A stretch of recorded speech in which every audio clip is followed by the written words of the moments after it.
வணக்கம் வருண் டாக்ஸ் நேயர்களே. ரொம்ப நாளுக்கு அப்புறம் நம்மளுடைய one of the regular guest மீண்டும் வந்து விட்டார். இவரை பார்த்தாலே வெள்ளை சட்டையில நம்ம எப்பவுமே எதிர்பார்க்கலாம். இன்ஸ்டாகிராம்ல மட்டும் இல்லாமல் யூடியூப் மற்றும் பல சமூக வலைதளங்களில் அரசியல் பேசக்கூடியவர். சமீபத்தில் பாத்தீங்கன்னா ஒரு பெரிய பேசு பொருளா, அதாவது 4ஆம் தேதி எலெக்ஷன் ரிசல்ட் வந்துச்சுன்னா அதுக்கு முன்னாடி நாள் முழுக்க முழுக்க சமூக வலைதளங்கள்ல இவரை சம்மந்தப்பட்டு தான் நிறைய செய்திகள் வந்துட்டு இருந்துச்சு. இன்னைக்கு தான் இவர் அதுக்கப்புறம் மீட் பண்றதுக்கான ஒரு சந்தர்ப்பம் கிடைச்சிருக்கு. அவர்கிட்ட நிறைய கேள்விகள் கேட்கலாம். நெல்சனை வரவேற்கிறேன். வணக்கம் நெல்சன், வெல்கம் பேக். எப்படி இருக்கீங்க? நல்லா இருக்கேன். எப்படி இருக்கீங்க? தற்காப்பு கலைஞர் அப்படின்னு சொல்லலாம்னு பார்த்தேன். நான் தற்காப்பு பண்ணேன்.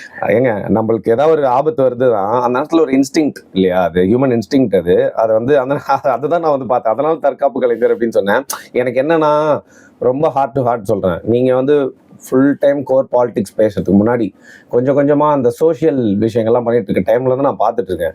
பட் அன்னைக்கு நடந்த அந்த விஷயத்த பார்க்குறப்போ என்னடா இது ஒரு பிரச்சனை நம்ம ரோட்ல சந்திக்கிறது வேற, நம்ம வீட்டில் சந்திக்கிறப்போ எப்படி இருக்கும்ன்றது எனக்கு புரிஞ்சுக்க முடிஞ்சுது. கொஞ்சம் பெயின்ஃபுல்லாகவும் இருந்துச்சு. கண்டிப்பாக ரொம்ப ட்ராமேட்டிக்கான ஒரு டேவா அன்னைக்கு உங்களுக்கு இருந்திருக்கும்.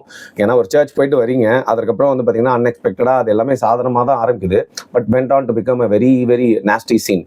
ஸோ இப்போ எல்லாருமே ஓகேவா? நீங்களும் ஒரு ட்ராமேட்டிக் எக்ஸ்பீரியன்ஸ் தாண்டி பரவாயில்ல ப்ரோ. எதுவாக இருந்தாலும் நம்ம கம்பேக் பண்ணி தானே ஆகணும். லைக் அதை தாண்டி இதுவும் கடந்து போகணுங்கிற மாதிரி தாண்டி தான் ஆகணும்.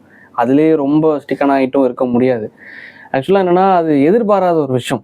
நம்ம என்னதான் தப்பு பண்ணோங்கிற ஒரு விஷயம் இருக்கு. திரும்பி பார்க்கும்போது இது நடக்கிறதுக்கு நம்ம என்ன தப்பு பண்ணோம்? யாரையாவது நம்ம ஏதாவது கொலை பண்ணிட்டோமா, இல்லை ஏதாவது பணத்தை ஏதாவது மோசடி பண்ணிட்டோமா, இல்லை ஊழல் பண்ணிட்டோமா, இல்லை நம்ம எந்த தப்பும் பண்ணல. ஜஸ்ட்டு நம்ம பண்ண ஒரு பொதுவான பொத்தாம்பொதுவான ஒரு குற்றச்சாட்டு. என்ன குற்றச்சாட்டுனா, பணம் வாங்கிட்டு பேசுறீங்க அப்படிங்கிற ஒரு குற்றச்சாட்டு.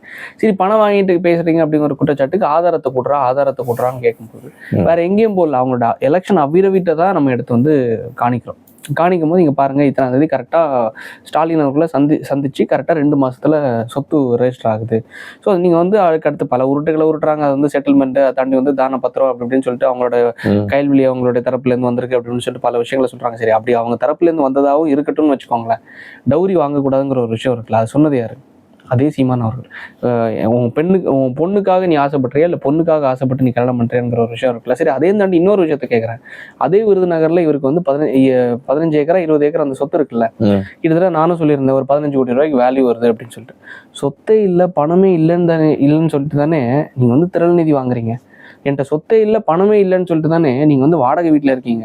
எனக்கு லைக் பாலா அவர்கள் வாங்கி கொடுத்த காரு, எனக்கு மக்கள் எல்லாரும் சேர்ந்து வாங்கி கொடுத்த காருன்னு சொல்லிட்டு ஃபார்ச்சுனர் சொல்லிட்டு நானும் அதை நீங்க ஜோர்னா பைய மாட்டிட்டு சைக்கிளில் போங்கலாம் நம்ம யாருமே சொல்ல. நீங்களும் ஒரு கட்சியோட தலைவர், நல்ல ஒரு ப்ராமினண்டான ஒரு லீடரா வளர்ந்து வந்திருக்கீங்க. ஸோ உங்களுக்குன்னு ஒரு ஸ்பேஸை நீங்க வளர்த்துக்கணும். ஸோ அதையும் நம்ம யாருமே கேலி பண்ணல. ஆனா இவ்வளோ வந்ததுக்கு அப்புறமா என்கிட்ட ஒன்றும் இல்லைன்னு சொல்லும்போது, இல்லை நீங்க வாங்கிட்டு தான் பேசுனீங்க நான் சொல்லும்போது அந்த ரொம்ப நார்மலான கிரிட்டிசிசமை ஏத்துக்க முடியாம வீடு வரைக்கும் இவங்க வெட்டுறதுக்கும் லைக் அன்னைக்கு என்ன வேணாலும் நடந்திருக்கலாம். எல்லாரும் நான் சொல்றது என்ன தெரியுமா? ஆக்சுவலாக நான் இது ஒரு விஷயத்த கிளியர் பதிவு பண்ணணும்னு விரும்புகிறேன். உன் கையில் எப்படிடா வெட்டுப்பட்டுச்சு, உங்க அம்மாவுக்கு எப்படி அடிச்சாங்கன்னு பாரு, உங்க அப்பாவை எப்படி அடிச்சாங்க நீ காணி. ஆக்சுவலாக இந்த கட்சியை சார்ந்தவங்க முட்டு கொடுக்கறதுங்கிறது ரொம்ப இதாக இருக்குது. உண்மையிலேயே இந்த பிரச்சனையில் நான் ஒரு பகடக்காயாக பார்க்கக்கூடிய நபர் யாருன்னா ராஜாபுரம் அவர்கள் தான். இதுக்கான ஒரு பெரிய ப்ராட் மைண்ட் வேணும் அப்படி சொல்கிறதுக்கு. இல்லை, நான் ஏன் உண்மையிலே சொல்கிறேன்னா, எனக்கும் அந்த நபருக்கும் சொத்து பிரச்சனை கிடையாது, கடன் பிரச்சனை கிடையாது, நான் குடுக்கல் வாங்கலும் எதுவுமே கிடையாது. நான் அன்னைக்கு தான் அவரை நேரடியாக பார்க்குறேன். நான் காரில் வரோம், நானும் அண்ணனும் வரோம். அவர் வீட்டிலேருந்து என் வீட்டிலேருந்து தான் வெளில வராரு. சிரிச்சுட்டு நார்மலாக தான் கூப்பிட்டு வர்றாரு. எனக்கு தெரியாது, 2 கத்தி இருந்துச்சு, அது யாருக்கும் தெரியாது.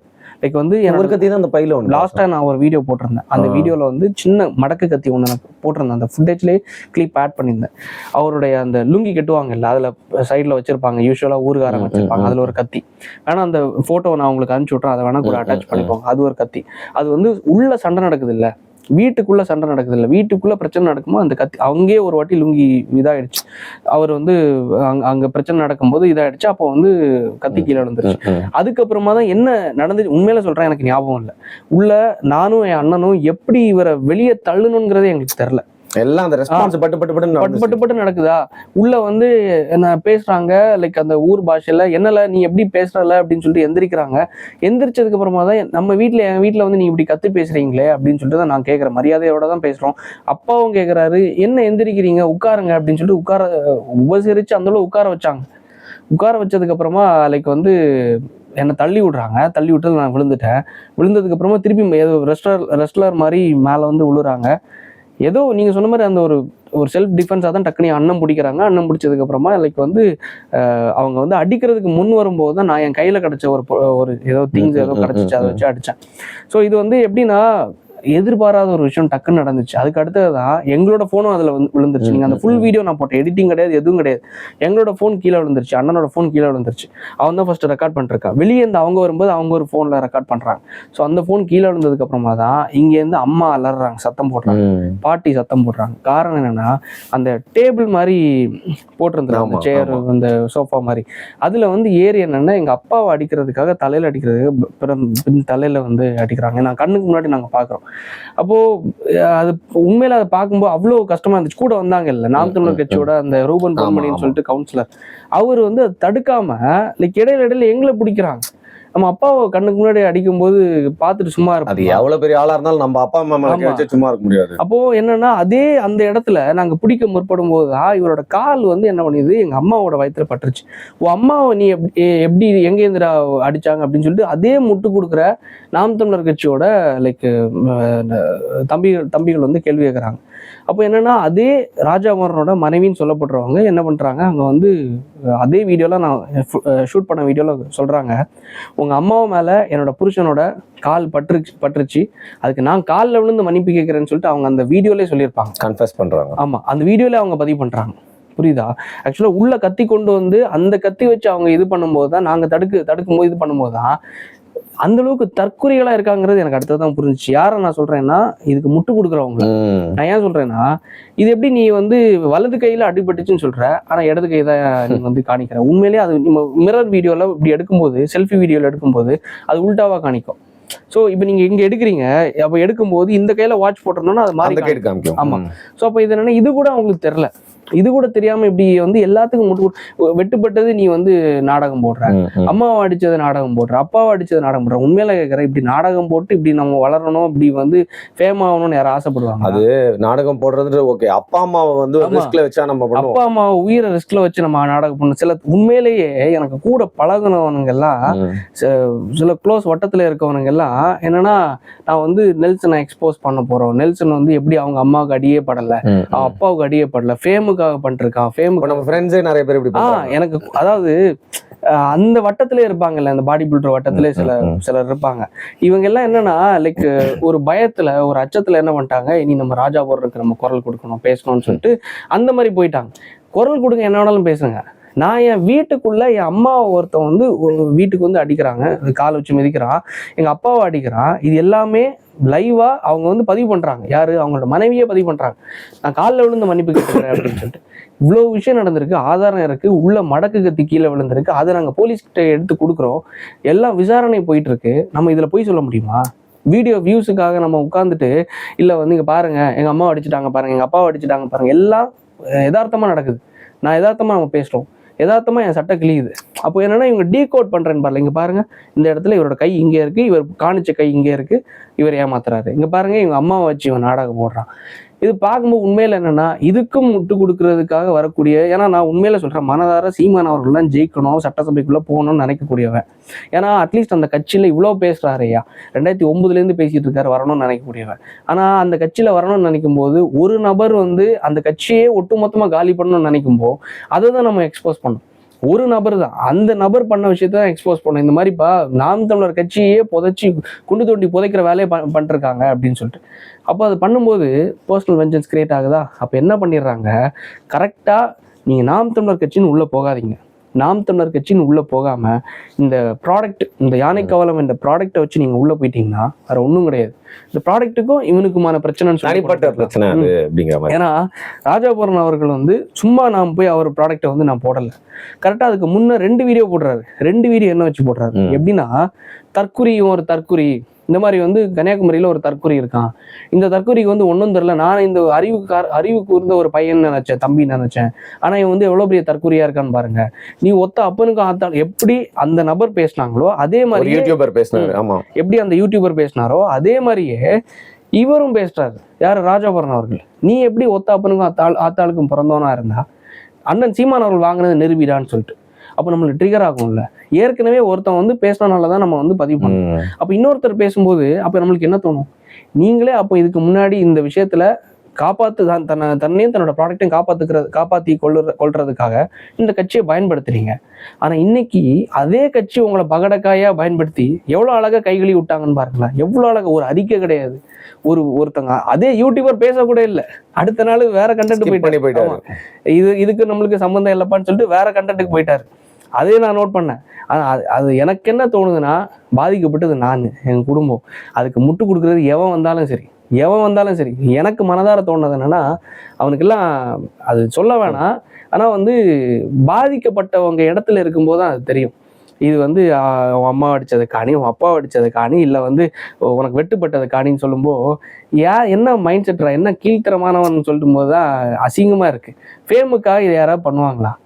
நான் அந்த வீடியோ எடிட் கூட பண்ணல, இல்ல அப்படியே தான் ஃபுல் வீடியோ அப்படியே இருக்கு, எடிட் கூட பண்ணல.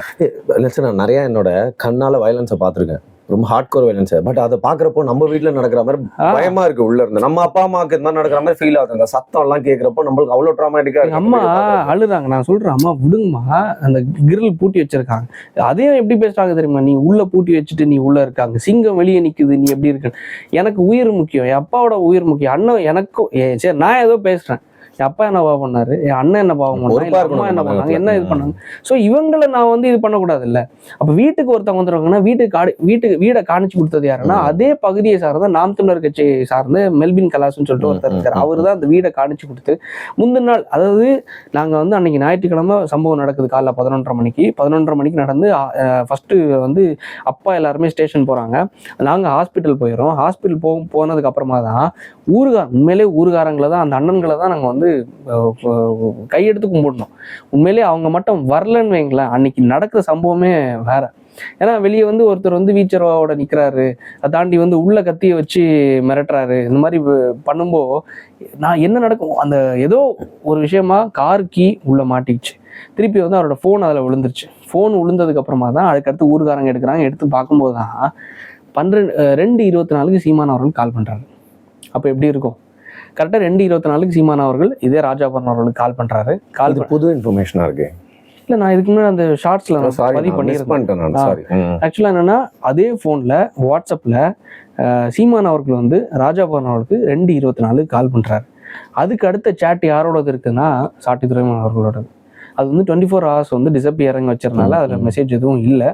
ஆனால் அதுக்கு அடுத்த சேட்டே சாட்டி துரைமுருகன் அவர்களோடது. நான் கரெக்டாக சொன்னேன், இது வந்து ப்ராடக்ட் பிரச்சனை கிடையாது, இது வந்து நாம் தமிழர் கட்சிக்கும் எனக்குமான இந்த பிரச்சனையில பகடக்காயா பயன்படுத்தப்பட்ட ஒரு நபர் தான் ராஜாபுரம். இதுல என்னன்னா நெல்சன், எல்லோ கான்ட்ராஸ்ட்னா, நீங்க அதை பத்தி ஒரு கருத்து வச்சிருக்கீங்களா, இதே ப்ராடக்ட் குறித்து மத்தவங்க பேசுறப்போ நான் ராஜாபுரம் சப்போர்ட் பண்ணி நான் தனிப்பட்ட முறையா வீடியோ எல்லாம் போட்டிருக்கேன் நான். பட் இதை எந்த காரணத்தை கொண்டு ஏத்துக்க முடியாது. இல்ல அதுதான், அப்போனா நீங்க வந்து ப்ராடக்டை விமர்சனத்துக்கு வெட்டுறீங்கன்னா பாலிமரை போய் வெட்டி இருக்கணும், எத்தனையோ இன்ஃபுளுசர்ஸை போய் வெட்டி இருக்கணும்ல, எதுக்கு ஏன் வீட்டுக்கு வந்தீங்க? அதே அன்னைக்கு காலையில நான் சொல்றேன் இல்ல, கரெக்டா சம்பவம் நடந்து முடிஞ்சதுக்கு அப்புறமா சீமான் அவர்கள் கால் பண்றாரா, அதே சம்பவம் நடக்கிறதுக்கு முன்னா காலைல 6:30 மணிக்கு, நான் இதுக்கு முன்னாடி சொன்னதுதான், நாம் தமிழர் கட்சியோட ஐடி விங்கோட ஸ்டேட் செக்ரட்டரி சுனந்தா அவர்கள் வந்து எனக்கு மெசேஜ் பண்ணது. வார் ஆஃப் கான்சிக்வன்சஸ் நீங்க கூட பேசியிருந்தீங்க. அதாவது என்னன்னா, யூ ஃபேஸ் த கான்சிக்வன்சஸ், நீ விளைவுகளை சந்திச்சுக்கோ அப்படின்னு சொல்லிட்டு. அப்ப அந்த விளைவு இதுதானா? அப்போ எந்த இடத்துல இதுல ப்ராடக்ட்டுக்கும் இதுக்கும் சம்மந்தம் இருக்குன்னு சொல்லுங்களா? எந்த இடத்துல ப்ராடக்ட் இதுல இன்வால்வ் ஆயிருக்கு?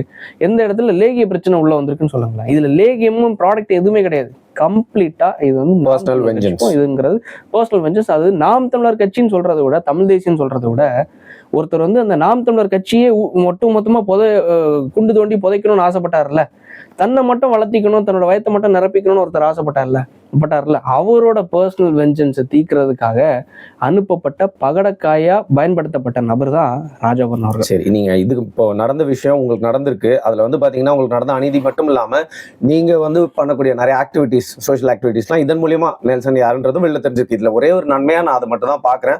எனக்கு இதுக்கு மேல அந்த கான்ட்ரவர்சிக்குள்ள ரொம்ப போயிட்டு அதை பத்தி பேசி உங்களுடைய அந்த மனசையும் திருப்பி அதுக்குள்ள கூட்டு போக விரும்பல. அந்த பகடைக்காயா பயன்படுத்தப்பட்டிருக்காருல, அவருடைய லைஃப் இதுக்கு மேல வந்து ஸ்பாயில் பண்ணான்னு நினைக்கல. அதனால அந்த விஷயத்த நானும் அது ரொம்ப அதுல ஃபோக்கஸ் பண்ணல. சரி, அது கேஸ் ஊர்ல அவங்க வந்து அந்த கட்சிக்காரங்க வந்து கேஸ் நடத்திட்டு இருந்தாங்க. நானும் அதுக்குள்ள போய் நீங்க வந்து பெயில் என்டர் பண்ணுங்க, அதை பண்ணுங்க, இது பண்ணுங்க எதுவும் சொல்ல. நம்ம வந்து அவரே ஒரு டூல்ன்றத புரிஞ்சுக்கிட்டீங்க நீங்க. ஆமா, அவர் டூல் தான், அவருக்கும் எனக்கும் எந்த பர்சனல் வெஞ்சன்ஸ் எல்லாம் கிடையாது. ஸோ அவர் ஏதோ வந்தாரு, லைக் நான் கேள்விப்பட்ட விதத்துல ஜஸ்ட் அவருக்கு எதிராக ஒரு கமெண்ட் போட்டா கூட லைக் அதுக்கு ரியாக்ட் ஆகக்கூடிய நபர் தான் ராஜாபுரம் அவர்கள். ஸோ இந்த மாதிரி வந்து கட்சி தன்னோட தலைவர் சொல்லிட்டாரு, தலைவர் சொன்னனால நம்ம போய் கேட்கணுங்கிற மாதிரி எந்த அளவுக்கு ரியாக்ட் ஆகக்கூடிய நபர். ஸோ அதனால அவர் லைக் ஓகே அதை நம்ம சொல்ல வேணாம், அது அவரோட மைண்ட் செட்டு. பட் இருந்தாலும் நான் சொல்றது என்னன்னா, கொஞ்சம் யோசிச்சிருக்கலாம். இப்போ ஈஸியா கை கழுவி விட்டாங்கன்னு பாருங்க, கொஞ்சம் யோசிச்சிருக்கலாம். ஆனா இருந்தாலும் நான் இந்த விஷயத்துல நான் ஒரு பரிதாபமா தான் நான் இல்ல, நம்ம அப்படிதான் பார்க்கணும். அது குட் மைண்ட். ஏன்னா எல்லாரும் ஓட்டுறாங்க, எல்லாரும் போய் அவரை வந்து இது பண்றாங்க அப்படிங்கிற ஒரு விஷயம் இருக்குல்ல, அது எனக்கு வந்து அவங்களுக்கு எனக்கு எந்த பகையும் கிடையாது, எந்த இதுவும் கிடையாது. நான் விமர்சிச்சது வேற ஒருத்தரை, ஆனா வீட்டுக்கு வந்தது இன்னொருத்தர். ஸோ இந்த இடத்துல வந்து எனக்கு என்னன்னா, அவருக்கு எனக்கும் எந்த ஒரு பகையும் கிடையாது. அப்படி இருக்கிற சுச்சுவேஷன்ல நான் அவரை ஒரு இதா பார்க்கல.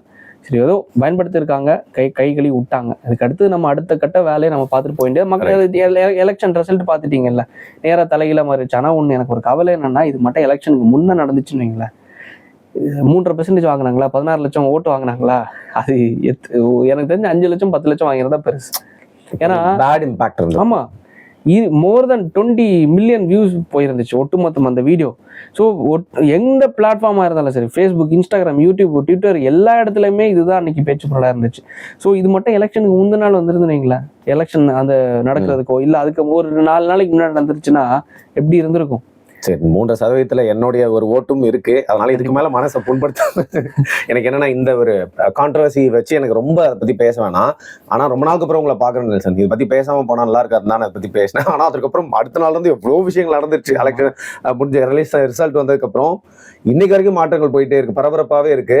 டிவிகேவுடைய அந்த வெற்றி ரிசல்ட்டை பத்தி என்ன நினைக்கிறீங்க அப்படின்னு சொல்லுங்க. இல்ல, அது யாருமே எதிர்பாராத ஒரு ரிசல்ட். நானும் எதிர்பார்க்கல, யாருமே எதிர்பார்க்கல. ஜஸ்ட் வந்து எல்லாரும் என்ன நினைச்சாங்க, நான் உண்மையில நான் என்ன நினைச்சேன்னா, ஒரு மினிமம் ஒரு 5 சீட்டு இல்ல ஒரு 10 சீட், 4 சீட்டு நினைச்சேன். 4 சீட்டு இல்ல ஒரு 5 சீட் அதிகபட்சமா ஜெயிக்கலாம். ஒரு ஆனா ஓட் ஷேர் நல்லா வாங்குவாங்க, ஒரு 15%, 18, 20 எல்லாம் அதிகம். ஆனா 18 வரைக்கும் வாங்குவாங்க நான் எதிர்பார்த்தேன். அப்படி ஏன்னா ஒட்டுமொத்த தொகுதிகளிலையும் பரவாயில்ல வாங்குவாங்க. விஜயகாந்த் அவர்களுக்கு எப்படி 2004ல நடந்துச்சோ அதே மாதிரி பர்சன்டேஜ் வாங்குவாங்க அப்படின்னு சொல்லிட்டு 2006ல நடந்துச்சோ அது மாதிரி வாங்குவாங்கன்னு நினைச்சேன். ஆனா கடைசியில 108 சீட்டு பிடிக்கிற அளவுக்கு வளருவாங்க அப்படிங்கிறது எதிர்பார்க்கல. It's a great shocking result தான், யாரும் எதிர்பாராத ஒரு விஷயம். ஆனா என்னன்னா, எனக்கு பிடிச்ச ஒரு விஷயம் என்னன்னா, திமுக ஆட்சியில இல்லை. அது தாண்டி 75 ஆண்டுகள் அந்த ஆலமரம் இருக்குல்ல, அந்த ஆலமரத்தோட தலைவரும் லைக் வந்து தோத்துட்டாரு. அந்த கட்சியும் வந்து ஒன்றும் இல்லாம ஆயிடுச்சு. இதுக்கு வந்து விஜய் அவர்களுக்கு உண்மையிலே என்னோட பாராட்டுகள். லைக் உண்மையிலே நல்ல விஷயம் பண்ணியிருக்காங்க. அதுக்கு ஆட்சியில் வந்ததுக்கு அப்புறமா இன்னைக்கு நல்ல லைக் திட்டங்களை கொண்டு வராங்க. லைக் இவங்க விமர்சனம் பண்ணுவாங்க, ஏதோ சொல்றாங்களே, திமுக வந்து ஆளுங்கட்சியா இருக்கிறதோட எதிர்கட்சியா இருக்கும் போது நாங்க வந்து இன்னும் வீரியமா இருப்போம். அதனால எப்படிடா எதுல எல்லாம் நொண்டி சாக்குல கண்டுபிடிக்கலாம் அப்படின்னு சொல்லிட்டு நான் எப்படி பாக்குறேன் தெரியுமா, ஜெயித்தது எல்லாமே யங்ஸ்டர்ஸ். சரி, உண்மையிலே நானே ஜெயித்திருந்தாலோ இல்ல நீங்க ஜெயித்திருந்தாலோ உங்களுக்கு அதுக்கான அனுபவம் இருக்குமா? First time. சோ நீங்க என்ன பண்ணுவீங்க, ஏதோ வாய் தவறி பேசிட்டா கூட மன்னிப்பு கேட்குறீங்க அடுத்த நாள். அதுக்கு அடுத்தது தன்னை வந்து தக்க வச்சுக்க தான் நீங்க பாப்பீங்க. ஓகே, நம்ம வந்து ஒரு அரசியல்வாதி, மினிஸ்டர் ஆயிட்டோம், ஒரு எம்எல்ஏ ஆயிட்டோம். ஸோ நம்மளுக்கு பொறுப்புணர்வு இருக்கு. ஒரு தொகுதியோட 2 லட்சம் மக்கள், 3 லட்சம் மக்களுக்கு நம்ம வந்து ரெப்ரஸன்டேட்டிவா இருக்கும். ஸோ கண்டிப்பா நம்ம வந்து பொறுப்புணர்வா அக்கௌண்டபிளா இருக்கணுங்கிறதுக்காக நம்ம நாளுக்கு நாள் தானே நம்ம மாத்திப்போம். ஸோ அதனால ஒவ்வொருத்தங்களா அவங்களுக்கான டைம் கொடுக்கணும். ஆனா வந்ததுக்கு அப்புறமா இவ்வளவு விஷயங்கள், இவ்வளவு திட்டங்கள் கொண்டு வந்து உண்மையிலேயே வந்து வரவேற்கக்கூடிய ஒரு விஷயம். கஞ்சா, நீங்க போதைப் பொருட்களை வித்தா குண்டாஸ் பாயும், அதை தாண்டி பண்ணக்கூடாது. அதை தாண்டி வந்து 717 ஒயின் ஷாப்பை மூட்டுறதுக்கு இது பண்ணியிருக்காங்க. அதே என்ன 2 வாரம் அவகாசம் கொடுத்தாங்க. அந்த அவகாசத்தை நேற்றுக்கு இன்ஸ்டாகிராம்ல நான் பார்த்தேன். இங்க பாருங்க, ஒயின் ஷாப்பை மூட்டுறேன்னு சொன்னாங்க. அந்த ஸ்கூல் ஓனர் வந்து முன்ன போய் வீடியோ போட்டிருந்தாங்க, ஒயின் ஷாப் மூடிடுச்சு அப்படின்னு சொல்லிட்டு, பாருங்க ஓப்பன்ல இருக்கு அப்படின்னு சொல்லிட்டு. அது அவங்களுக்கு எல்லாம் அறிவு இல்லைன்னு நினைக்கிறேன். காரணம் என்ன தெரியுமா, எல்லாமே ஒயின் ஷாப்புக்கு வந்து 2 வீக்ஸ் வந்து அவகாசம் டைம். சும்மா எடுத்தவங்க ஓட்டவும் எல்லாம் மூட முடியும். மினிமம் ஒரு 3 பேர் வேலை பார்ப்பாங்களா? 3 பேர் வச்சு பார்த்தாலும் 700 ஒயின் ஷாப் போடுங்க, கிட்டத்தட்ட 2100 பேர் என்ன வராங்க. இந்த 2100 பேருக்கு மாட்டு கடையெல்லாம் அவங்க சொல்லல, மாட்டு வேலைகள் நாங்கள் அமைச்சு கொடுப்போம் அப்படின்னு தான் சொன்னாங்க. அதை தாண்டி வந்து நல்ல திட்டங்கள் லைக் சிங்கப்பெண், அதை தாண்டி இந்த வேலுநாச்சியார் படைன்னு சொல்லிட்டு பல திட்டங்களை கொண்டு வந்திருக்காங்க. உண்மையிலே வரவேற்க இவ்வளோ அனுபவமற்ற நபர்கள் சட்டசபைக்கு போய் அவங்க சொன்னாங்க இல்ல, தற்குறிகள், கட்சியோட சின்னம் வந்து மட அப்படின்னு சொல்லிட்டு ஒரு வார்த்தையை மென்ஷன் பண்ணியிருந்தாங்க. கட்சியோட சின்னம் இது, அதை தாண்டி வந்து கட்சியோட தொண்டர்கள் மக்கள் வந்து தற்குறிகள் சொல்லிட்டு, அந்த தற்குறிகள் இன்னைக்கு சட்டசபைக்குள்ள வந்துட்டு இவ்வளவு விஷயம் பண்றதுங்கிறது ரொம்ப வரவேற்கக்கூடிய விஷயமா பாக்குறேன். ஏன்னா ஜெயிக்கிறதுக்கு முன்னாடி சொல்லுவாங்க, நாங்க இவங்களுக்கு வாய்ப்பு கொடுத்தோம், அவங்களுக்கு வாய்ப்பு கொடுத்தோம், டிரைவர் பையனுக்கு வாய்ப்பு கொடுத்தோம், தாண்டி ஆட்டோ ஓட்டுநருக்கு வாய்ப்பு கொடுத்தோம். இன்னைக்கு ஜெயித்ததுக்கு அப்புறமா கொறடாவாகவும் தாண்டி அமைச்சர்களாகவும் உட்கார வைக்கிறது உண்மையிலே பெரிய விஷயம். அந்த சிவகாசியில அந்த லேடி கீர்த்தனான்னு சொல்லிட்டு அவங்க முந்தின நாள் என்ன பேசிட்டாங்க, லைக் வந்து மாற்றுத்திறனாளிகள் அதை தப்பா ஏதோ மாத்தி பேசிட்டாங்க, ஊனமற்ற பேசிட்டாங்க. அடுத்த நாள் வந்து மன்னிப்பு கேட்கறாங்க. அதை ஒரு நாள் அரசியல் பண்றாங்க திமுக. பாருங்களேன், அவங்களுக்கு வயசு என்னன்னா எனக்கு 29 நினைக்கிறேன், 27 29 நினைக்கிறேன். அந்த சின்ன ஏஜ்ல லைக் பாலிடிக்ஸ்குள்ள வந்து ஜெயித்து இன்னைக்கு அமைச்சராக இருக்காங்க அப்படின்னா ராஜ்மோகன் அவர்கள் எக்மோர் தொகுதியோட எம்எல்ஏ. அந்த எக்மோர் தொகுதியோட எம்எல்ஏ ஆங்கரிங் பண்ணிட்டு இருந்தவர். எனக்கு அவரை வந்து பர்சனலா பல வருஷத்துக்கு முன்னாடி எனக்கு தெரியும். எப்படின்னா நான் எப்படி உண்மையிலே பேச வந்திருக்கேன்ல, லைக் எப்படி பேசுறேன்னா அதுக்கான முழு காரணம் ஒரு நபர் யாருன்னா சீமான் அவர்கள் கத்துக்கிட்ட விஷயம். நிச்சயமா தமிழ்நாட்டுல பெரும் பேச்சாளர்கள் எல்லாருமே ஆமா சீமான் அவர்கள். ரெண்டாவது நபர் இவர் ராஜ்மோகன் ரிப்போர்ட்னு சொல்லிட்டு ஒரு யூடியூப் சேனல் பேசுவாங்க. அதுல உள்ள வீடியோவை இன்ஸ்டாகிராம்ல எனக்கு பேச தெரியாது, அது டவுன்லோட் பண்ணி கட் பண்ணி மோட்டிவேஷனலா இவர் பேசுறதை நான் எடுத்து போடுவேன். அப்படிதான் எனக்கு இவருக்கும் பழக்கம். அப்ப இவரோட வீடியோஸ் நான் கட் பண்ணி போடுறது அப்படின்னு சொல்லிட்டு பேச்சு. இது உண்மையா சொல்றேன், ஒருத்தர் வந்து எம்எல்ஏ ஆனதுக்கு அப்புறமா ஆணவம் வந்துடும். இவங்க எல்லாம் ஃபர்ஸ்ட் டைம் லைக் வந்து பொலிட்டிஷியன்ஸ் தானே சட்டசபைக்குள்ள போறாங்க. மே 3 சம்பவம் நடக்குதா, மே 3 சரி மே 4 சரி, அதுக்கு 5 நாட்கள் நாங்கள் ஹாஸ்பிட்டல்ல இருந்தோம். எனக்கு கால் பண்ணி நலம் விசாரிச்சு அம்மா நல்லா இருக்காங்களா கேட்டதை சொல்லுங்கன்னு சொல்லிட்டு எல்லாத்தையும் பேசி ஜெயித்ததுக்கு அப்புறமா கூட தான் அமைச்சர் ஆக போறோம் அப்படின்னு தெரிஞ்சதுக்கு அப்புறமா கூட எந்த ஒரு ஆணவமும் இல்லாம இவங்க வந்து, நான் உண்மையிலே அவங்களுக்கு கிரேட்ஃபுல்லா தான் இருக்கேன். ஏன்னா 2 பேருக்கு நான் கிரேட்ஃபுல்லா இருக்கேன். உண்மையிலே நான் என்ன சொல்றேன்னா, கட்சியை தாண்டி எனக்கு ஃபர்ஸ்ட் ஒரு 2025 வருஷத்துல ஜனவரி மாசம் 27 நினைக்கிறேன், ஈசிஆர்ல ஒரு இஷ்யூ நடந்துச்சு, ஞாபகம் இருக்கும். இந்த பெண்கள் வந்து நீங்க அதுலதான் ரொம்ப அதுலதான் ஃபர்ஸ்ட் விஷயம் நம்ம வெளில வந்தது. அந்த கொடிகம்பம் வச்சு திமுக கொடிகம்பம் வச்சு வந்தது, மிட் நைட்ல நடந்தது. அந்த விஷயத்துல உண்மையிலேயே அதிமுகவை சார்ந்த பலர் வந்து உதவி பண்ணாங்க. எதுல உதவி பண்ணாங்கன்னா, சட்ட ரீதியா நம்ம வந்து அப்பதான் காலேஜ் ஸ்டூடெண்ட். ஆமா, என்னன்னா ஆளுங்கட்சி திமுக அவ்வளவு குடைச்சல் கொடுத்தாங்க, அவ்வளவு அழுத்தம் கொடுத்தாங்க. அந்த டைம்லயும் லீகலா நம்மளை வந்து ப்ரொடெக்ட் பண்ணி காரணம் என்ன, என்ன பிரச்சனை வந்தாலும் பாத்துக்கிறோம் அப்படின்னு சொல்லிட்டு. அதையும் தாண்டி அதுக்கு அடுத்ததா இந்த பிரச்சனை நடந்துச்சுல்ல, டிவிக்கு ஒட்டு மொத்தமா இவ்வளவு தூரம் வருவாங்கிறத நான் எதிர்பார்க்கல. சத்தியமா சொல்றேன். கன்னியாகுமரிங்கிற மாவட்டத்துல 6 தொகுதிகள் இருக்கு. 6 தொகுதியை சார்ந்தவங்களும் எம்எல்ஏ கேண்டிடேட்ஸும் அந்த கட்சிக்காரங்களும் மக்களும் மோர் தென் எனக்கு தெரிஞ்சு 2000 பீப்புள்ஸ் வந்திருந்தாங்க. அவ்வளவு பேர் வந்து காலையில இருந்து நைட் வரைக்கும் அடுத்த நாள்னு சொல்லிட்டு ஒருத்தவங்களை 5 பேர் 10 பேர் 4 பேர் 6 பேர்னு சொல்லிட்டு வந்து பார்த்து வேட்பாளர்களை தாண்டி பல வேற கட்சிக்காரங்களும் வந்திருந்தாங்க. ஆனா ப்ரியாரிட்டியா இவ்வளவு தூரம் இவங்க வந்து பார்த்தாங்க அப்படிங்கிறது உண்மையிலே எனக்கு மகிழ்ச்சிகரமான விஷயம். இவங்க இந்த அளவுக்கு கேட்டாங்க, நல்லா விசாரிச்சாங்க அப்படிங்கிற ஒரு விஷயமும் ரொம்ப மகிழ்ச்சிகரமான விஷயமா நான் பாக்குறேன். நல்ல ஒரு மாற்றமும் வந்திருக்கு, நல்ல விஷயங்களும் முன்னிறுத்தி பண்ணியிருக்காங்க, திட்டங்களும் கொண்டு வந்திருக்காங்க. ஸோ இது வந்து வரவேற்கக்கூடிய விஷயம் தான். டைம் கொடுப்போம், அவங்க இன்னும் பண்ணுவாங்க. இல்ல தவறு நடந்தாலும் சுட்டி காட்டும். இப்போ நம்ம என்ன யூடியூப்ல பேசுறப்போ அரசியல் பேசணும் வந்துட்டோம், ஒரு வாட்டி இதுல கால் வச்சாச்சு. என்னோட ஸ்ட்ராட்டஜி இல்ல பார்வை என்னவா இருந்துச்சுன்னா, எப்பவுமே ஆளுங்கட்சியை நம்ம வந்து கேள்வி கேட்கணும், சும்மா குறை கூறக்கூடாது, கேள்வி கேட்கணும், குறை இருந்தா சுட்டி காட்டணும். ஸோ நான் என்ன முடிவு எடுத்திருக்கேன்னா, ஒரு 6 மாசம் பொறுக்கலாம், அதற்கப்புறம் பண்றதா நியாயமா இருக்கும். இப்பவே பண்ணோம்னா அது நிஜமா வன்மத்தோட முழுக்க ஏதோ ஒரு அஜெண்டாவோட பண்ற மாதிரி இருக்கும். ஸோ 6 மாசம் இதை அப்சர்வ் பண்ணிட்டு அதுக்கப்புறம் விமர்சனம் அப்படிங்கிறதுல வைக்கலாம் தான் என்னுடைய பார்வையா இருக்கு. அது யார் வேணா நல்லதும் சொல்லலாம், கெட்டதும் சொல்லலாம். எனக்கு ஆனா என்னன்னா, உங்க சேனல் பேரே ஜென்ஜி பாலிடிக்ஸ்னு வச்சிருக்கீங்க, நீங்க அதிகமான ஃபாலோவர்ஸ் இன்ஸ்டாகிராம்ல வச்சிருக்கீங்க.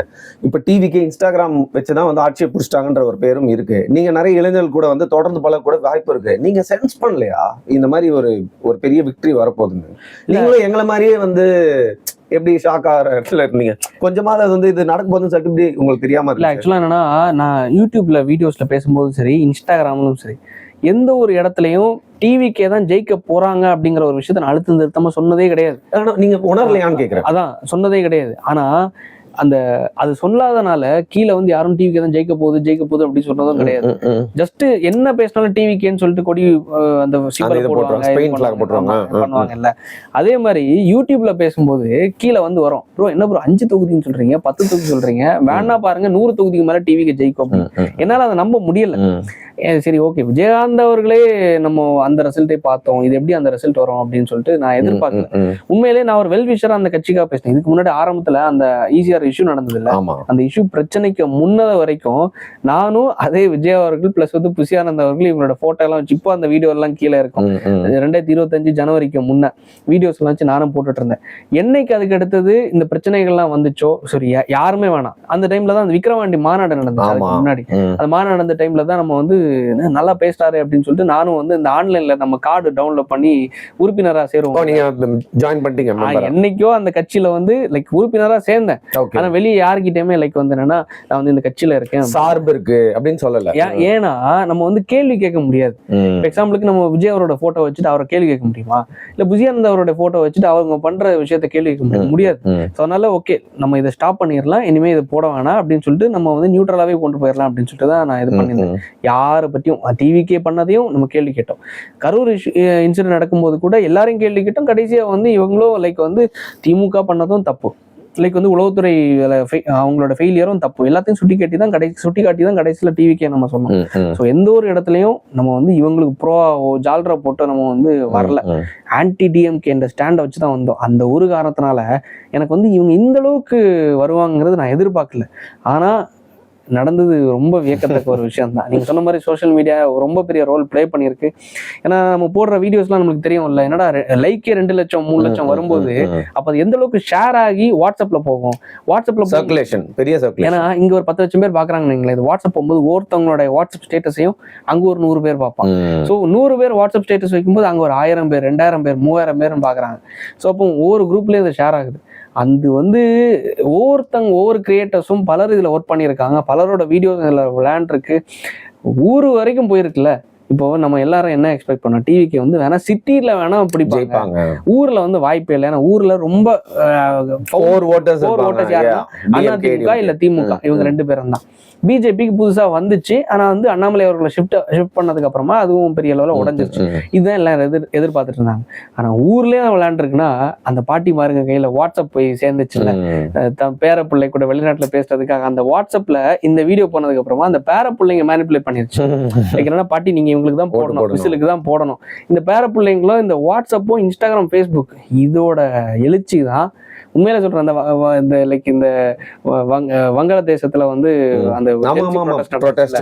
அந்த ஜென்சி ப்ரொடெஸ்ட் அங்க எப்படி நடந்துச்சோ அதே ப்ரொடெஸ்ட் தான் இங்க நடந்துச்சு. ஆனா வந்து பெரிய லெவல்ல அதுன்னு சொல்லிட்டு வெளியே போர்ட்ரேட் ஆகல. ஜஸ்ட் வந்து விஜய் அவரோட இந்த என்ட்ரி மூலமா ஆன்டி டிஎம்கே ஸ்டாண்டு அதுதான் ஒர்க் அவுட் ஆயிருக்குங்கிறது வந்துச்சு. பட் இது வந்து மிகப்பெரிய லெவல்ல இளைஞர்களோட யங்ஸ்டர்ஸோட ஒரு எழுச்சி தான். அதான் நம்ம பார்க்கணும். இந்த எழுச்சி எதனால வந்துச்சுன்னா திமுக தான் காரணம், எல்லா விஷயம் அவங்க தான் காரணம். திமுக நல்லது பண்ணிச்சுன்னா விஜய் அவர்களுக்கு பேசுறதுக்கும் கண்டென்ட் கிடையாது. லைக் யங்ஸ்டர்ஸுக்கு எதுக்கு மாற்று வேணும்ங்கிறதும் யோசிக்க மாட்டாங்க. டெய்லி பண்ண இவங்க லைக் அட்ராசிட்டிஸ் ஆணவம், நான் தான் இதை தாண்டி யாரடா அப்படின்னு சொல்லி அந்த ஆணவம் இருக்குல்ல. லைக் வந்து அந்த பொன்முடி அவர்கள் ஓசி பஸ் சம்பவமா இருந்தாலும் சரி, விவசாயிகளை வந்து அவங்க கஷ்டப்பட்டு முளைய வைக்கிற நெற்பயிர்களை வந்து மழையில நனைய விட்டு அழகு பார்த்துட்டு ஆந்திரால இருந்து இறக்குமதி பண்றாங்க சரி, எல்லா விஷயமும் விவசாயிகளோட வயிற்றுலையும் அடிச்சாங்க. லைக் வந்து சானிட்டரி ஒர்க்கர்ஸ் தூய்மை பணியாளர்களோட வயிற்றுலையும் அடிச்சாங்க. அதனாலதான் மக்கள் வந்து சேகர் பாபு அவர்களை அழுகிற விஷயத்த கூட என்ஜாய் பண்ணாங்க. சரி ஓகே, நாங்க அழும்போது நீங்க கேள்வி கேட்கல, ஒரு நாள் தானே அழுதுட்டு போங்க அப்படின்னு அழுகுற நடிக்கிறீங்க, ட்ரை பண்ணுங்க. அதே விஷயம் தான். ரைட். இன்னொரு விஷயம் கேட்கணும்னு நினைச்சேன். நீங்க கன்னியாகுமரிக்காரரு, உங்களுக்கு ரொம்ப பக்கத்துலேயே வந்து பாத்தீங்கன்னா வந்து கேரளா எல்லை ஆரம்பிச்சிருது. இம்பாக்ட் இன்னும் அதிகமாக நீங்க வந்து ஃபீல் பண்ணிருப்பீங்க. என்னங்க காங்கிரஸ் ஜெயிக்குது, காங்கிரஸ் கூடிய தானே எல்லாருமே எடுத்துட்டு ஆட்டணும். 2 காங்கிரஸ் கூடிய வச்சுட்டு ஃபுல்லா சுத்தி வந்து பாத்தீங்கன்னா டிவிகே கூடிய வச்சுட்டு அங்க இருக்க இளம் பெண்கள், அதாவது நம்ம ஊர் ஆட்கள் மாதிரி இல்லைங்க, இளம் பெண்கள் இளைஞர்கள் வந்து அதிகமா இருக்காங்க, எல்லாம் படித்தவர்களா தெரியுறாங்க. எப்படி டிவிக்கு கூடிய வச்சு ஆடிட்டு இருக்காங்க. அவங்களுக்கு இங்க ஜெயிச்சா அவங்களுக்கு என்ன வந்துச்சு? அவ்வளவு பெரிய இம்பாக்ட் நிஜமா வந்து தமிழ்நாட்டை தமிழ்நாட்டுல எப்படி விஜய் அவர்களுக்கு ஒரு கிரேஸ் இருக்கோ அது வந்து இந்தியால என்ன ஸ்டேட்ல இருக்குதுங்கிறது எனக்கு தெரியல. கேரளால உண்மையிலே இருக்கு. கேரளால சொல்லுவாங்கல்ல, இது வந்து சீமான் அவர்கள் கூட சொல்லுவாரு, கேரளா போய் பாடுறா, நடிகை பின்னாடி போறானான்னு பாரு, யாராவது வந்து நடிகன் தான் இவன் தான் வரணுங்கிற மாதிரி சொல்றானா பாரு அப்படின்னு சொல்லிட்டு. உண்மையிலேயே வேற யாருக்கு இருக்குதோ இல்லையோ, மோகன்லாலுக்கோ மம்முட்டிக்கோ அங்க வந்து லைக் யாருக்கு துல்கர் சல்மானுக்கோ யாருக்கு இருக்குதோ இல்லையோ, உண்மையிலே இங்க இருக்கிற விஜய் அவர்களுக்கு அங்க அவ்வளவு பெரிய கிரேஸ் இருக்கு, ஃபேன் பேஸ் இருக்கு. நான் ஏன் சொல்றேன்னா, இந்த இஷ்யூ நடந்துச்சுல, நான் சொன்னது ஒரு 20 மில்லியன் 15 மில்லியன் 18 மில்லியன் வியூஸ் போயிருந்துச்சு. ஸோ அப்போ இது தமிழ்நாடு மட்டும் கிடையாது. லாஸ்ட்டாக வந்து எங்கள் அப்பா வந்து அந்த பேக்கரி கடை வச்சு நடத்துறாரு. அப்போ இதுக்கு வந்து சில ஸ்வீட் ஐட்டம்ஸ் திங்ஸ் எடுக்கிறதுக்கு, ஏன்னா இங்கே விட அங்கே ஹோல்சேல் எடுப்பாங்கிறதுக்காக எங்களுக்கு வந்து இங்கே எப்படி சென்னையோ அதே மாதிரி கன்னியாகுமரி பார்க்கணும்னா நகரம்னா திருவனந்தபுரம். ஸோ அப்போ திருவனந்தபுரத்தில் போய் அவர் வந்து மாசத்துக்கு ஒரு வாட்டி இல்லை 2 வாரத்துக்கு ஒரு வாட்டி பர்ச்சேஸ் போவார். ஸோ அப்போ நாங்கள் வேற ஒரு விஷயமா பர்ச்சேஸ் போயிட்டு அங்கே வரும்போது பீமாப்பள்ளின்னு சொல்லிட்டு ஒரு பீமாப்பள்ளி தெரியும், ஊர் இருக்கு, ஒரு மசூதிலாம் இருக்கும், சீடிலாம் வைப்பாங்க. அந்த பீமாப்பள்ளி பக்கத்துல வந்து ஹோல்சேல்ல விற்கக்கூடிய கடைகள் இருக்கு. அப்ப அந்த பகுதிக்கு போகும்போது ஒரு 2 பேர் குறுன்னு பைக்ல வந்து பாத்துட்டே இருந்தாங்க. நான் என்ன நினைச்சேன், ஒருவேளை நம்ம வீட்டுக்கு வந்து நண்பரோட ஃபேன் தான் இருப்பாங்களோ, என்னடா நம்ம கட்சிக்காரர் இவர் வந்து அவங்களா இருப்பாங்களோ அப்படின்னு சொல்லிட்டு நான் வேற கொஞ்சம் தள்ளி நின்றுட்டு இருந்தேன். என்னடா பக்கத்துலயே வந்தாங்கன்னு சொல்லிட்டு பைக் எடுத்து பக்கத்துல வந்தாங்க. சேட்டா, நீங்கள் வந்து அந்த தமிழ்நாட்டுல வந்து விஜய் இஷ்யூ நடந்துச்சு, வீட்டுல பிரச்சனை நடந்துச்சு அப்படின்னு சொல்லிட்டு மலையாளத்தை கேட்டாங்க. எனக்கு என்னன்னா புரியவே என்னடா கேரளா ஒரு இம்பாக்ட் ஆயிருக்கு. அதுக்கு முழு காரணம் யாரு தெரியுமா? ராஜாபுரம் கிடையாது, நாம் தமிழர் கட்சி கிடையாது, எதுவும் கிடையாது. ஒன்னொல்லி விஜய். இது வந்து நேற்றுக்கு அந்த ஜோதிடர் ஒரு விஷயத்த பதிவு பண்ணியிருந்தாரு. அதாவது என்னன்னா, இதுக்கு முன்னாடி ஒரு கிரிட்டிசிசம் போயிட்டு இருந்தது. அதாவது என்னன்னா, சிஎம் ஆஃப் இந்தியா அப்படின்னு சொல்லிட்டு, அது பிஎம் ஆஃப் இந்தியா லெவலுக்கு இது பண்றாங்க. தாய்லாந்துல வந்து அந்த பசங்க போய் ஒரு விஷயம் சொல்லி, எங்க ஆளு வந்து சிஎம் ஆஃப் இந்தியா அப்படின்னு சொல்லி சிஎம் ஆஃப் தமிழ்நாடுன்னு சொல்றதை விட முன்னாடி நான் சொல்றேன் ஒரு 6 மாசம் அதை வச்சு திமுக ஐடி வந்து விளையாண்டுருந்தாங்க பாருங்க. தற்கொலைகளுக்கு ஒன்றும் தெரியல, சிஎம் ஆஃப் தமிழ்நாடுன்னு சொல்றது படி சிஎம் ஆஃப் இந்தியான்னு சொல்றாங்க அப்படின்னு. அது இன்னைக்கு உண்மையில பிஎம் ஆஃப் இந்தியா ஆகிற அளவுக்கு வந்து எழுச்சி எப்படி வந்திருக்குன்னு நான் பாக்குறேன்னா, கரெக்டா நேற்றுக்கு ஜோதிடர் சொன்னாரா, இன்னைக்கு காலையில ஏன்னா எங்களுக்கு அதோட இம்பாக்ட் நிறைய இருக்கும். கண்டென்ட்ஸ் வந்து உங்களுக்கு எப்படி லைக் வந்து சென்னையில இருக்கவங்களுக்கு எப்படி அது வருதுன்னு தெரியல. அந்த அல்காரிதம் எப்படின்னா, கன்னியாகுமரியில இருக்கவங்களுக்கு கேரளா ரீஜனல் கண்டென்ட்ஸ் வந்து நிறைய வரும். அங்க இருக்கக்கூடிய கிரியேட்டர்ஸ், ஃபுட் விளாக் பண்றவங்க எல்லாம். ஸோ அப்போ என்னன்னா, அங்க ஒரு ஜோஜி தம்பின்னு சொல்லிட்டு ஒரு இன்ஸ்டாகிராம் இன்ஃப்ளூயன்சர் இருக்காரு. மோர் தென் 6 மில்லியன் ஃபாலோவர்ஸ் வச்சிருக்காரு. ஒரு 2-3 அக்கௌண்ட் வச்சிருக்காரு. 1 2 மில்லியன் 6 மில்லியன்ஸ் அப்படின்னு சொல்லிட்டு அக்கௌண்ட் வச்சிருக்காரு. 60 லட்சம் 70 லட்சம்னா அந்த சின்ன மாநிலத்துல இவ்வளவு வச்சிருக்குங்கிறது பெருசு. ஸோ அவ்வளோ பெரிய ஒரு இன்ஃப்ளூயன்சர் வந்து காலையில் ஒரு வீடியோ போடுறாரு தன்னோட கார்ல. அவர் இது வரைக்கும் பொலிட்டிக்கலா எந்த ஒரு விஷயமும் நான் பார்த்தது கிடையாது. கார்ல டிவிக்கியோட கொடி வச்சு கார் போகுது. அப்போ கீழே வந்து கமெண்ட் செக்ஷனை பாக்குறேன். என்னன்னா, எப்படி வந்து தமிழ்நாட்டுல விஜய் அவர்கள் சிஎம் ஆனவரோ அதே மாதிரி டிவிக்கு இங்க வந்து ஆட்சியை பிடிக்க போகுது. டிவிக்கு ஆட்சி பிடிச்சதுக்கு அப்புறமா இங்குள்ள சிஎம் யாருன்னா ஜோஜி அப்படின்னு சொல்லிட்டு. புரியுதா? அப்ப என்னன்னா, யங்ஸ்டர்ஸ் கிட்ட இம்பாக்ட் போயிட்டு இருக்கு. இந்த இம்பாக்ட் அங்கே இருக்கிற அரசியல்வாதிகளும் நோட் பண்ணிட்டு தான் இருக்காங்க. ஸோ அங்க காங்கிரஸ் ஜெயித்திருக்குல்ல, கண்டிப்பா வேணா பாருங்க. இங்க வந்து Congress Lok Sabha, local body election, அதை தாண்டி ராஜ்யசபா எல்லாத்துக்குமே இங்க கையெழுத்து போட்டாங்க. நாங்க டிவிக்கு கூட தான் இருக்க போறோம் அப்படிங்கிறது. ஸோ இதே ஃபார்முலா அங்கேயே நடக்கும். அங்கேயே நடக்கும்போது விஜய் அவருடைய லைக் வந்து இம்பாக்ட் அங்கேயும் கண்டிப்பா போய் சேரதான் போகுது. சேர்ந்ததுக்கு அப்புறமா எய்தர் கூட்டணியா காங்கிரஸும் டிவிக்கும் அங்கே கூட்டணி சேர்ந்துச்சுன்னா கண்டிப்பாக ஆட்சியை பிடிச்சிருவாங்க. இது நடந்துச்சுன்னு வைங்களேன், 2 மாநிலமா, இதுக்கு அடுத்து மேலே போகிறது எவ்வளோ நிறைய. ஸ்டாலின் அவர்கள் இங்கே இருந்துட்டு பிஎம் கேண்டிடேட்டா நாங்கள் முன்னிறுத்த போகிறோன்னு சொல்லலை. அதே ஸ்டாலின் அவர்களை இங்க இருந்து லைக் ராகுல் காந்தி அவர்கள், மம்தா அவர்கள் எல்லாரும் இங்க வந்துட்டு நாங்க வந்து ஒரு மிகப்பெரிய ஒரு மக்களுக்கான ஒரு கூட்டணி அமைக்கிறோம்னு சொல்லிட்டு இந்தி கூட்டணின்னு சொல்லிட்டு ஒரு கூட்டணி அமைச்சாங்க 2024 எம்பி எலெக்ஷனுக்காக. அந்த நடக்கும்போது நாங்க மேல வந்து ஸ்டாலின் அவர்களை நாங்க பிஎம் கேண்டிடேட்டா நிப்பாட்ட போறோம் அப்படின்னு சொல்லிட்டு அப்போ ஒரு வதந்தி வந்துச்சு. அப்போ அந்த மனுஷனையே நிப்பாட்டுறாங்கன்னா, இங்க இம்பாக்ட் கிரியேட் பண்ண ஒரு நபரை ஏன் நிப்பாட்டாம இருக்க போறாங்கிறதா எனக்கு மேபி அதுக்கும் வாய்ப்பு இருக்கலாம். கூட்டணிகள் தானே, ஒரு மாநிலத்தை பிடிச்சி இன்னொரு மாநிலத்தை பிடிச்சி கூட்டணிகள் தானே. கேரளாக்குள்ள இவங்க வந்து கால் எடுத்து வைக்கிறதுக்கான வாய்ப்புகள் எனக்கு தெரிஞ்சு 100% இருக்கு. நான் ஏன் சொல்றேன்னா, அங்க இருக்கக்கூடிய இம்பாக்ட்னால மற்ற மாநிலங்கள் எப்படின்னு தெரியல, மேபி ஜெகன்மோகன் ரெட்டி, அதை தாண்டி இல்லை வந்து அங்கே ஜெயித்து ஆட்சியை பிடிச்சிருக்காரு அவர் சந்திரபாபு நாயுடு, சந்திரபாபு நாயுடு, பவன் கல்யாண், இல்லை பவன் கல்யாண் அவரோட. ஏன்னா இவங்க எல்லாருமே லைக் வந்து இவர்கிட்ட எலெக்ஷனுக்கு முன்னாடியே லைக் வந்து நீங்க கூட்டணிக்கு போங்க, இல்லை வந்து பேச்சுவார்த்தை நடத்துறவங்க தான், தொலைபேசியில பேசியோ நேர்ல பேசியோ கேம்பெயின் பண்ணவங்க தான். ஸோ என்ன வேணாலும் நடக்கலாம். எனக்கு அங்க என்ன நடக்குதுங்கிறது எனக்கு தெரியல. நம்ம வந்து சும்மா ஏதோ ஜாலரா போடக்கூடாது, அவங்க வந்துட்டாங்க இவர் பிஎம் ஆயிடுவார்லாம் நான் சொல்லல. கேரளாவில் உண்மையிலே இம்பாக்ட் இருக்கு. கண்டிப்பா கூட்டணி வச்சாங்கன்னா ஈஸியா ஸ்வீப் பண்ணிடுவாங்க.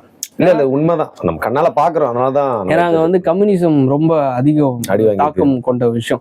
அதாவது கம்யூனிசம் சித்தாந்தம் கொண்ட விஷயம் யங்ஸ்டர்ஸுக்கு எல்லா கல்லூரிகள்லயும் அங்க வந்து எப்படின்னா லைக் IUF தாண்டி வந்து நாங்க வந்து டைஃபி அப்படின்னு சொல்லிட்டு ஒரு இயக்கமா கூட்டமைப்புல இருப்பாங்க, ஸ்டூடெண்ட்ஸ் இருப்பாங்க, யங்ஸ்டர்ஸ். பெண்களும் சரி பசங்களும் சரி 2 பேருமே ஈக்குவலா இருப்பாங்க. அப்படி அவங்க இருக்கும்போது இந்த விஷயம் தாக்கத்தை ஏற்படுத்தும் போது ஈஸியா அதே ஸ்வீப் பண்ணிட்டு போயிடும். கண்டிப்பா என்னன்னா 2 மாநில ரெண்டாவது மாநிலத்துக்கு கால் எடுத்து வைத்து ஜெயிக்கிறதுக்கும் வாய்ப்புகள் அதிகம். சரி, பொறுத்து இருந்து தான் பார்க்கணும். நைஸ். நம்ம பொறுத்து இருந்து பார்க்க வேண்டிய நிறைய விஷயங்கள் இருந்தாலும் உங்ககிட்ட கடைசியா கேட்க வேண்டிய விஷயம், அடுத்து உங்களோட அடுத்த கட்ட நகர்வா என்ன இருக்கும் போது என்னென்னலாம் பண்ண போறீங்க? நான் யோசிச்சிருக்கிறது என்னன்னா சேம் லைக் நீங்க சொன்ன மாதிரி தான் 6 மந்த்ஸ்க்கு அவங்க பண்ண என்னென்ன நல்லது பண்றாங்களோ அது பேசுவோம். தப்பு நடக்குதுன்னா அதையும் சுட்டி காட்டுவோம். இது சுட்டி காட்டுறது மூலமா எப்படி அது ஆட்சி கொண்டு போறாங்க, இது பண்ணுவாங்க அப்படின்னு சொல்லிட்டு தான் பொறுத்து இருந்து பார்க்கணும். லைக் என்னன்னா ஏன்னா திமுக இதுக்கு முன்னாடி எதிர்த்தோம், அதே மாதிரி டிவிக்கு எதிர்க்கிறதுக்கான சூழல் இன்னைக்கு கிடையாது. சோ அதனால வந்து மக்களுக்கான ஒரு ஆட்சியா உருவாக்கி இருக்காங்க. ஆக்சுவலா அது யாருக்கு என்னென்ன அமைச்சர்கள்னு சொல்லிட்டு கிட்டத்தட்ட 9 பேருக்கு என்னதோ அறிவிச்சிருக்காங்க. அதை தாண்டி வந்து பெரிய லெவல்ல ஏன்னா காங்கிரஸ் வந்து 5 சீட்டுக்கு வந்து 2 அமைச்சர்கள் கேட்கறாங்க. அதிமுக 25 பேர் போயிருக்காங்களா, அது அவங்க ஒட்டு மொத்தமா எங்களுக்கு போர்டு எல்லாமே மெம்பர்ஸ் எங்களுக்கு வேணும், அதை தாண்டி அமைச்சர்கள் வந்து 8 அமைச்சர்கள் எங்களுக்கு வேணும்னு சொல்லிட்டு இவங்க கேட்டிருக்காங்க. ஸோ அதுவே இன்னும் கரெக்டான கேபினெட் சீட்டிங் ஆகல. ஸோ அதெல்லாம் சீட்டிங் ஆகி இவங்க எந்த அளவுக்கு திட்டங்கள் கொண்டு வராங்க, என்னென்ன கம்பெனிஸை உள்ள கொண்டு வராங்க, வேலை வாய்ப்புகள் எப்படி முன்னுரிமை கொடுக்குறாங்க அப்படிங்கிறது எல்லாம் பொறுத்து இருந்து ஒரு 6 மாசம் போகட்டுமே, பொறுத்து இருந்து பார்ப்போம். ஏன்னா ஒவ்வொரு விஷயமும் இன்னைக்கு பண்ணிட்டு இருக்கிறது ஆஸ் ஆஃப் இந்த 2 நாள் சட்டசபையிலேயே நல்ல விஷயமா தான் பண்ணிட்டு இருக்காங்க. நம்ம ஜாலரா போடக்கூடாது. ஜாலரா போட்டு இங்க பாருங்க வந்தோடனே எவ்வளவு பெரிய விஷயம், ராக்கெட் வேகத்துல போகுதுன்னு சொல்லிட்டு அவங்க சொல்லலாம். குதிரை வேகத்துல நாங்க பண்ணிருக்கோம். உண்மையிலே குதிரை வேகத்துல நல்ல திட்டங்களை கொண்டு வராங்க. இதோட இம்பாக்ட் என்னங்கிறது ஒரு 6 மந்த்ஸ் வெயிட் பண்ணி தான் நம்ம பார்க்கணும். ரைட், பார்த்துட்டு பொறுமையா தான். Okay, fair and square. எனக்கு என்னன்னா உங்களுக்கும் எனக்கும் இருக்கிற எல்லா கருத்தும் ஒத்துப்போன்னு சொல்ல முடியாது. ஆனா ஒரே ஒரு சில பேர் மேல வச்சிருக்க மரியாதை உங்க மேலே வச்சிருக்கிறதுனா, திமுக பீக்ல இருந்தப்பவே திமுகவை எதிர்த்து பேசின பல இன்ஃபுளுசர்ல நீங்களும் ஒருத்தர், கண்டென்ட் கிரியேட்டர்ஸ்ல நீங்களும் ஒருத்தர். ஆனா இன்னைக்கு பல பேர் வந்து காட்சிகள் மாறினோன்னு டப்புக்குன்னு பெல்ட்டி அடிச்சு பாத்தீங்கன்னா வந்து நானும் அண்ணனுக்கு தான் ஓட்டு போட்டேன் அப்படின்னு டிவி கேக்கு ஜாலரா அடிச்சுட்டு இருக்காங்க. ஸோ அந்த மாதிரி இல்லாமல் நீங்க திமுக வந்து பீக்ல இருக்கும்போது, ஆட்சியில் இருக்கும்போது, பவர்ஃபுல்லா இருக்கும்போது பல பேருக்கு கைதுகள் நடந்துட்டு இருக்கும் போதே வந்து எதிர்த்து பேசின முக்கியமான ஒரு நபர்கள் நீங்களும் ஒருத்தர். ஸோ தொடர்ந்து உங்களோட பணி அப்படிங்கறத வந்து சிறக்கணும். நீங்க இந்த குட்டி ட்ராமால வந்து வெளில வந்தது மட்டும் இல்லாமல் ரொம்ப பாசிட்டிவா நிறைய விஷயங்கள் சொல்றீங்க. ஒரு முக்கியமான தலைப்புல மீண்டும் உங்களை சந்திக்கிற வரைக்கும் மிக்க நன்றி. Thank you very much. தேங்க்யூ.